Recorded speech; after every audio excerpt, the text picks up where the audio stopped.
Adani Wilmar एक ऐसी company है जिसको मार्केट में लिस्ट हुए बहुत ज़्यादा टाइम हुआ नहीं है, लेकिन एज ऑफ नाउ की बात करें मार्केट में सिर्फ चर्चा में ये हर दिन बनी रहती है। बहुत सारे इन्वेस्टर ट्रेडर के प्राइम फोकस पे अभी बनी हुई है। क्यों?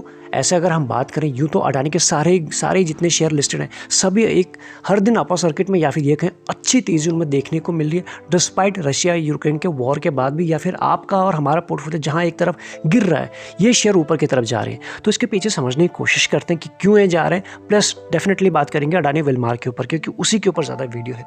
तो समझने की कोशिश करना बड़े ही बेसिक होंगे जिन लोगों को नहीं पता।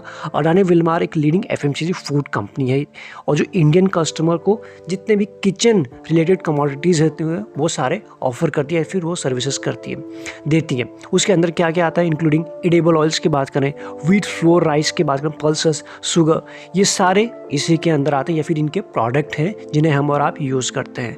और जितने भी इनके प्रोडक्ट हैं अलग अलग ब्रांड के अंदर निकल के आते हैं, यानी ऐसा नहीं कि सिर्फ एक ब्रांड के अंदर सारे प्रोडक्ट आते हैं, अलग अलग सेगमेंट के लिए इन्होंने अलग अलग ब्रांड बना रखे हैं। अब अगर जैसे इसका नाम है अडानी एंड विलमार, दो अलग अलग कंपनी थी एंड उसके बाद ये दोनों मिली हैं, तो ये जो अडानी एंड विलमार दो अलग कंपनी थी इनका जॉइंट वेंचर हुआ था 1999 में।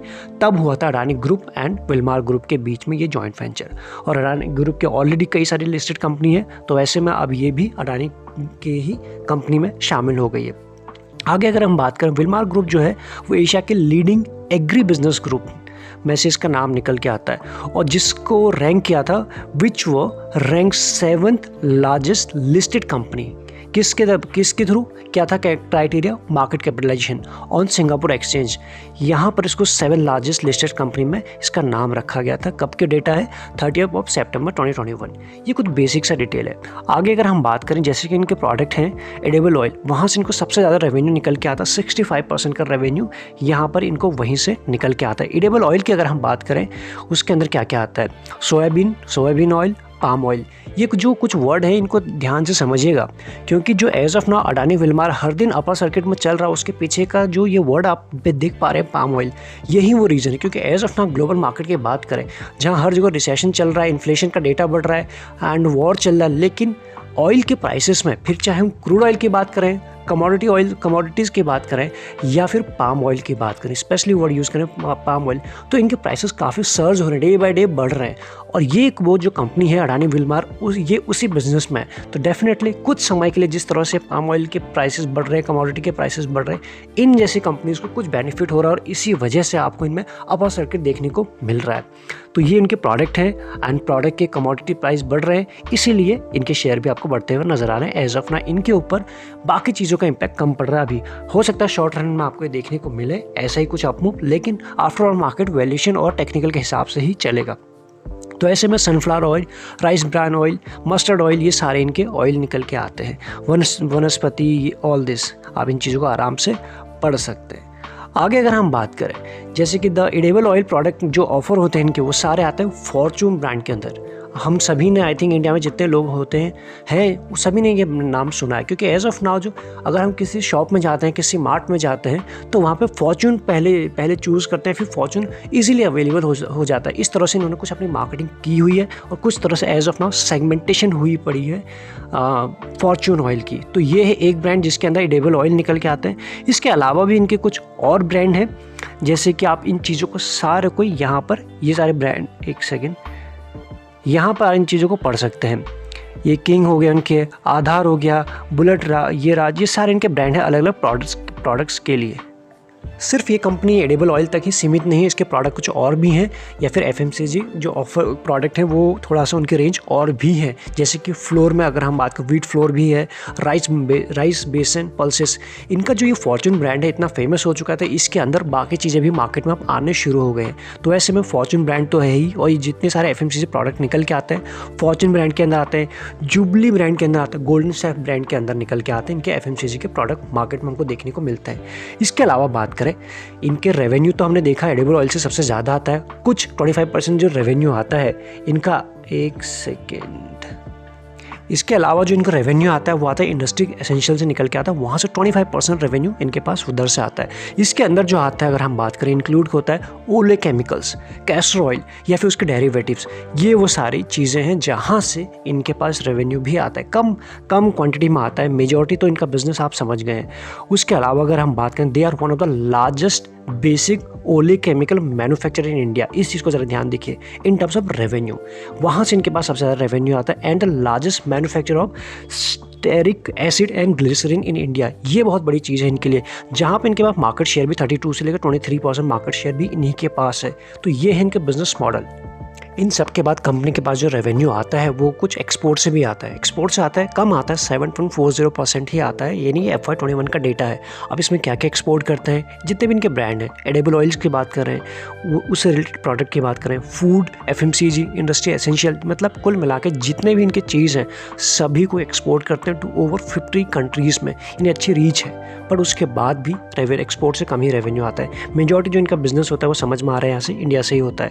And it is the largest exporter, यानी एक्सपोर्ट में भी इनका नाम है, largest exporter of castor oil and one of the largest exporters of ओले केमिकल्स। जो हमने देखा था कि इनके इंडस्ट्री एसेंशियल से भी रेवेन्यू आता है, वो उसके प्रोडक्ट हैं। तो कुल मिला के जितने भी सेगमेंट हैं जिसके थ्रू बिजनेस करते हैं सभी को एक्सपोर्ट करते हैं। अभी तक आप समझ गए। अब हम बात करते हैं IPO के बारे में क्विकली। IPO आया था, IPO के थ्रू इस कंपनी ने 3,600 करोड़ इतने करोड़ इन्होंने रेज किए थे IPO के थ्रू। और इंटायर जो इशू था वो फ्रेश इशू था, ये आप समझ गए। उसका जो ऑब्जेक्टिव था, जो उसका इससे क्या करेंगे, वो था कि कैपिटल एक्सपेंडिचर से उससे करेंगे, यानी 3,600 करोड़ में से 1,900 करोड़ इतना जो बचता है इससे हम करेंगे कैपिटल एक्सपेंडिचर, और बाकी से जो बोरोइंग है उसे मतलब रिलीज़ करेंगे। एंड बाकी जो बच जाता है उसका एक्विजिशन या फिर इन्वेस्टमेंट, इन सारी चीज़ों के 450 करोड़ के लिए ये कुछ इन्होंने इस तरह से प्लान बना। उसके बाद भी जो बच गया, जो बहुत कॉमन लाइन आप IPO के टाइम में पड़ती है जनरल पर्पज़ के लिए, वो सारे इनके इस तरह से इन्होंने बताया था कि 3,600 को हम किस तरह से यूज़ करने वाले हैं।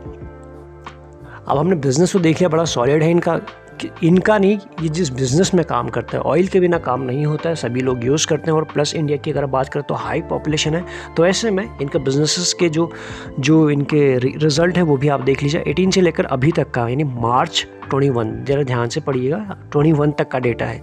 तो ये सेल्स कैसी हुई है बार के फॉर्म में आपको इजीली दिख रहा है, यहाँ पे कंटिन्यूसली अप ट्रेंड में अभी आपको देखने को मिल रहा है। तो 26,000 प्लस था, वो अभी हो चुका है 37। अभी जब डेटा निकल के आएगा तब देखना इंटरेस्टिंग होगा, लेकिन ईयरली पे चीज़ें आपको बढ़ते हुए नजर आ रही है। उसी चीज़ को आप ऑपरेटिंग प्रॉफिट में देख लेंगे, 921 से हो चुका है 13 प्लस हो चुका है, कंटिन्यूसली अप ट्रेंड में ही बना हुआ है साल ऑन साल बेसिस पे। नेट प्रॉफिट 375 से 655 हो चुका है। ये है इसके दमदार नतीजे। आगे अगर हम बात करें किस तरह से इनकी ग्रोथ, प्रॉफिट और सेल्स ग्रोथ हो रही है परसेंटेज के फॉर्म में, तो वो भी आप इन चीज़ों को यहाँ पे देख सकते हो। 5 साल में 16 गुड, फिर उसके बाद डिप और उसके बाद वापस से रिकवरी का रीज़न कमोडिटी प्राइसेस जो हमने शुरू में डिस्कस किया था, उस चीज़ को आप ध्यान रखिएगा। 36 था इसका प्रॉफिट ग्रोथ 5 साल में, फिर 20 हुआ है और वापस से रिकवरी हुई है, सेल्स बढ़ी हुई है तो प्रॉफिट भी कुछ बढ़ी हुई है। ये इसके अभी के नतीजे। देन उसके बाद बात करें इसके ROC 22, यहाँ पर आप देखेंगे 22 है इसका ROE 5 साल में, एक सेकेंड यहाँ पर। उसके बाद अगर हम बात करें फिर 21, 24, तो ये ठीक है। 24, 26, 24, तो किसी भी पैरामीटर में, किसी भी टाइम फ्रेम में इसने ज़्यादा डिसअपॉइंट किया नहीं। इसके जो रेशियोज़ हैं, शेयरहोल्डिंग पैटर्न की बात कर लें, ज़्यादा टाइम हुआ नहीं तो ज़्यादा डेटा है नहीं मार्केट में, तो ऐसे में प्रमोटर के पास मेजॉरिटी उन्हीं के पास है। फ्रेश इशू बेचने के बाद या फिर अपनी जो होल्डिंग है उसको बेचने के बाद वाया IPO, तो 87 के आसपास अभी उनके पास है। बाकी जो नियम है सेबी का, धीरे धीरे करके ये 75 से बिलो ले आएंगे कुछ नेक्स्ट 2 साल के अंदर, यानी टोटल 3 साल के अंदर। तो ये आपको होते हुए नजर आएगा कि प्रमोटर जो है अपने स्टेक बेच रहे हैं धीरे धीरे करके। FIs के पास अभी ज़्यादा नहीं है, नॉट इवन 3%, तो 3 से नीचे है। DIs के पास ओनली 1% के आसपास है। बाकी पब्लिक के इंटरेस्ट तो बना हुआ 8% के आसपास। बाकी मेजॉरिटी तो पब्लिक प्रमोटर के पास है, तो आपको क्लियरली यहाँ पे देखने को मिल रहा है। बाकी प्लेजिंग अभी तो नहीं है, आगे देखते हैं किस तरह से होता है। एक म्यूचुअल फंड है जिन्होंने एज ऑफ नाउ इस कंपनी में इन्वेस्ट किया है, उसका नाम है Nippon India small cap fund direct growth. हम इस वीडियो में आगे बढ़े, अगर आपके पास डीमैट अकाउंट नहीं है या फिर अपने फैमिली फ्रेंड्स के लिए ओपन कराना चाहते हैं, डिस्क्रिप्शन में आपको लिंक्स मिल जाएंगे जिसके साथ भी आप कंफर्टेबल है अकाउंट ओपन करा सकते हैं। अदरवाइज एक्स्ट्रा लर्निंग के लिए आप लगे यूजफुल तो ज्वाइन बटन भी कंसिडर कर सकते हैं। अब बात करते हैं अडानी ग्रुप की जो खूबसूरती है। खूबसूरती का मतलब ये है कि जितने भी अडानी के जितने भी शेयर मार्केट में लिस्ट है सारे के सारे डेट से लबालब है और उनमें से इसका भी नाम निकल के आ रहा है। इसका कम है, बाकी तो और भी ज़्यादा है, लेकिन सबसे ज़्यादा मार्केट में वही रिटर्न दे रहे हैं। लेकिन अंदर से फंडामेंटल वाइज देखेंगे कि अगर आप सभी कंपनीज को खोखले आपको नज़र आएंगे। तो ये इसका अगर हम बात करें 0.62, इसका भी डेट इक्विटी रेशियो काफ़ी हाई है। कंपेयर करें अगर डेट कितना है तो आपके सामने है। कैश की पहले बात कर लेते हैं, 1187 CR के आसपास कैश है और डेट उससे ज़्यादा है 1904 के आसपास। जब IPO आया था इन्होंने जो फंड रेज किया उसमें भी ये पॉइंट था, ऑब्जेक्टिव था कि कुछ फंड से हम कैपिटल एक्सपेंडिचर करेंगे, बाकी से हम डेट रिपे करेंगे। उसके बाद भी आप इनके पास डेट अभी भी अवेलेबल है।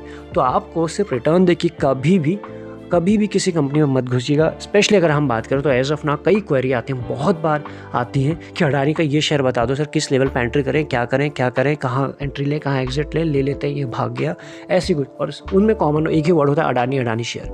तो अगर आप अडानी बिजनेस माइंड को समझते हैं उसके बाद ही, क्योंकि वो हाई रिस्क पे काम करते हैं, उनके जितने भी बिजनेस मॉडल हैं, जितने भी शेयर लिस्टेड हैं, सभी के पास हाई डेट है, प्लेजिंग भी है, दिस दैट सब कुछ है।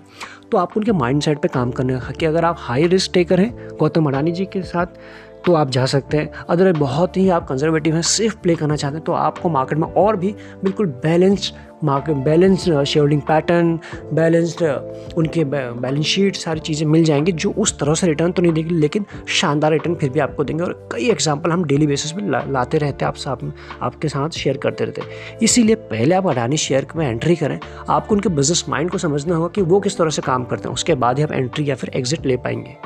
देन अगर हम बात करें इसकी वैल्यूएशन क्या बोल रहे हैं, इंडस्ट्री पी चले 63, अभी ये स्टॉक आपको मिल रहा है 121। जितने भी पोर्टल हैं एज ऑफ नाउ सभी पे थोड़ा सा ये वेरी कर रहे हैं। जब इसकी वैल्यूएशन चेक कर रहे थे किसी पे 121 है, किसी पे 124 है, तो एज ऑफ नाउ फिर भी आप देख पाएंगे कि इंडस्ट्री पी इससे अपने ऊपर चल रहा है। एंड अगर हम बात करें EPS काफ़ी पुअर है, 6 के आसपास है। डिविडेंड यील्ड के अभी तो 0 है, बट डिविडेंड नहीं देती है उसके बाद भी, जबकि कंपनी प्रॉफिटेबल है। अगर रिजल्ट वाइज देखा जाए तो प्रॉफिटेबल है, लेकिन डेट भी है, इसलिए कंपनी का फोकस मेनली वही बना हुआ है। डिविडेंड ज़्यादा देती नहीं है। आज के दिन जो डिलीवरी उठाई गई है 40% के आसपास, वापस से इसमें अपर सर्किट लगा हुआ है। तो ऐसे में सवाल यही उठ रहा है कि एंट्री करें, एग्जिट करें, बुक करें। तो चार्ट पे देख लेते हैं, क्योंकि वैल्यूएशन के वाइज तो हमने देखा थोड़ा महंगे जरूर चले, लेकिन कौन सा अडानी का स्टॉक नहीं चल रहा है, सवाल ये भी है। ये एक तरफा अलग ही दिशा में चलते हैं।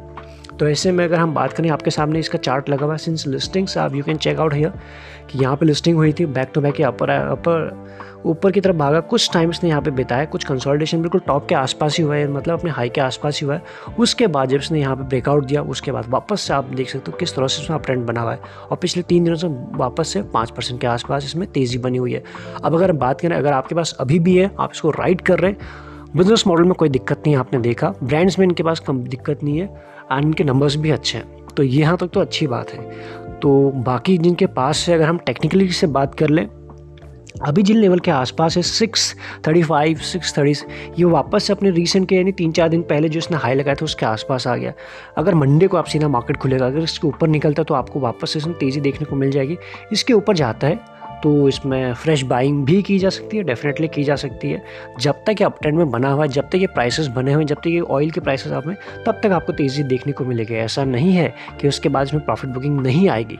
हर शेयर में आते हैं, जो मर्जी का बेस्ट सा उठा लीजिए। सब की हालत आप देख लीजिए, इस वक्त अपने टॉप से 25, 30, 35 भी या फिर कुछ तो इससे ज़्यादा भी करेक्टेड हो चुका है। तो इसकी भी बारी आएगी, लेकिन अभी इसकी बारी है ऊपर चलने की। इसके पीछे रीज़न हमने डिस्कस कर लिया, बाकी आप भी डेली बेसिस पर ट्रैक कर ही रहे हैं। तो अगर इसको ब्रेक करता है तो और भी इसमें ऊपर की तेज़ी आएगी, तो ये आप देख लीजिए। अदरवाइज एक सपोर्ट आपको इसमें जब भी करेक्शन आएगा, तो करेक्शन भी ऐसा नहीं आएगा कि जो 1-2% का या फिर 5% का करेक्शन भी बड़ा आएगा, क्योंकि एज ऑफ नाउ सप्लाई की जो बात करें शेयर की, वो काफ़ी कम है। मेजॉरिटी किसी एक पार्टी के पास है, तो जब तक वो होल्ड करें, जब वो ऑफलोड करना शुरू करेंगे तो फिर आपको वापस सर्किट लगना भी इसमें देखने को मिल सकता है लोअर में। तो जब तक ये ग्लोबल लेवल पर जो चल रहा है, जब तक ये चल रहा है तब तक ये भी प्राइस आपको ऊपर जाते हुए नजर आएंगे। तो 635, 640 जैसे ही निकलता है तो आपको इसमें फ्रेश तेज़ी भी देखने को और मिल सकती है, वहाँ पे ब्रेकआउट हो जाएगा इसमें डेली टाइम फ्रेम में और भी। अदरवाइज चार्ट इसका है बिल्कुल इंटैक्ट है, पॉजिटिव है, स्ट्रॉन्ग देखने को मिल रहा है। कुछ ही दिनों पहले भी, 2 से 3 दिन पहले इसने ज़रा सा डिप लिया था, लेकिन वहाँ पर इस डिप से कोई ज़्यादा फर्क पड़ा नहीं। इसमें आज भी मार्केट एक्सपायरी थी लेकिन उसके बाद भी ऊपर आए। तो ऐसे में आप इसको अपने रडार पर रख सकते हैं, जब तक राइड हो रहा है राइड करते जाइए। लेकिन जब इसमें करेक्शन का टाइम आएगा स्ट्रिक्ट स्टॉप लॉस के साथ, या फिर जो एज ऑफ नाउ जो अपने ट्रेंड फॉलो कर रहा है, एक लाइन आपको एक मूविंग एवरेज दिख रही है, उस जब तक ये उसके साथ चल रहा है चलने दीजिए। जिस दिन इसका ट्रेंड ब्रेक होता है आपको भी बिल्कुल एग्जिट करना पड़ेगा, कहीं ऐसा ना हो फिर बाद में एग्जिट ही ना मिले, क्योंकि सर्किट में ही बात करेगा जब भी करेगा। अभी ऊपर भी जा रहा है तो नीचे भी आ रहा है, तो ये आप समझ लीजिए। लेकिन सबसे पहले आपको ये समझना है किस आप इन्वेस्टिंग के लिए ले रहे हैं। तो आपको गौतम अडानी जी का जो माइंड सेट है, उनके सारे बिजनेसेस के जितने भी उनके शेयर हैं, उनके फंडामेंटल कैसे हैं, उसके ऊपर ऑलरेडी वीडियो बना है, वो आपको समझना होगा। आप ट्रेडिंग कर रहे हैं तो आपको ट्रेडिंग में फिर आपको प्रॉपर स्टॉप लॉस के साथ करना होगा। ऐसा नहीं कि ट्रेडिंग कर रहे हैं, इन्वेस्ट कर और करने लग गए हैं इन्वेस्टिंग और जब फिर आपको एग्जिट ही ना मिले, ये भी ध्यान रखिएगा। अदरवाइज़ कंपनी में कोई प्रॉब्लम नहीं है। कैश की अगर हम बात करें, जितना है उससे ज़्यादा डेट भी है, वो भी आपको देखना पड़ेगा। तो हमने मैक्सिमम चीज़ें इसमें कवर करने की कोशिश की। चार्ट डेली टाइम फ्रेम में पॉजिटिव बना हुआ है, जब तक है तब तक आप इसमें राइड कर सकते हैं। इस वीडियो में हमने कई सारी चीज़ें कवर कर दी है, बाकी रह गया कुछ तो आप हमें बताइए कमेंट के through. Thank you so much.